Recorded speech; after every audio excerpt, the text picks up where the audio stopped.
Antigua and Barbuda would have placed an agenda item on the agenda for Monday, Tuesday, for the revival of regional transportation. I mean, we have LIAT here, but the other airlines in the region that are suffering as a result of COVID.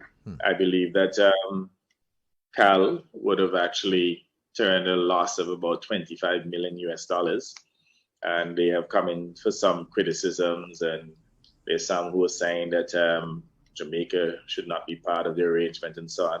Every time a regional institution experiences some level of challenge, we always seem to think that the solution is to dissolve the institution or perhaps to cannibalize the stakeholders.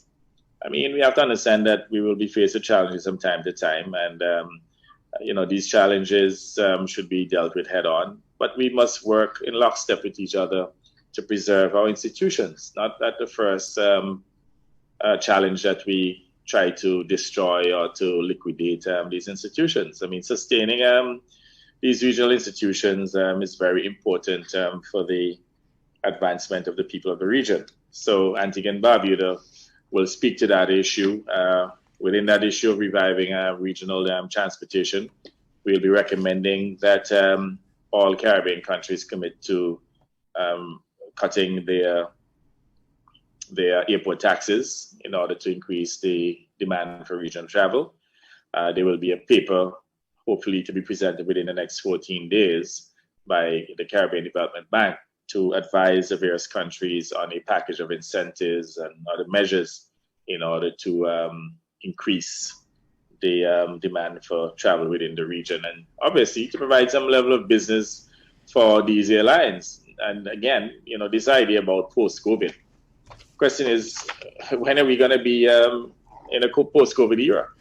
Let us put those policies in place now. Work with what we have. Learn to work and live with COVID. That is the admonition that we gave the people of Antigua and Barbuda over a year ago. And we think that should be adopted by all of CARICOM. This post-COVID idea that you wait until maybe next year when COVID is still endemic and still a threat, we'd have lost at least another year. So why we can't develop a travel bubble within the region, for example? Why countries within the region can't move forward quickly and slash the regional, and let me emphasize, regional travel taxes in order to increase demand? As it stands now, there's hardly any travel within the region, so there's nothing to lose. And Antigua and Barbuda have made the point that, within the next 6 months, what are you going to lose? But if anything, we will have some idea, maybe though not conclusive because of the relatively low demand for travel at this time, some idea as to the elasticity of pricing on demand. And this is the best time for us to put the systems in place, the measures in place in order to test the market and to see how the market responds to lower prices. When you look at the situation, for example, with LIAT, if you travel to Antigua, from Antigua to Barbados, it's about $600 US. Costs more than how much you pay to go to New York right now or to Miami. And that is because of the high airport taxes. I mean, the Antigua and Barbuda airport taxes are in the region about $97 US.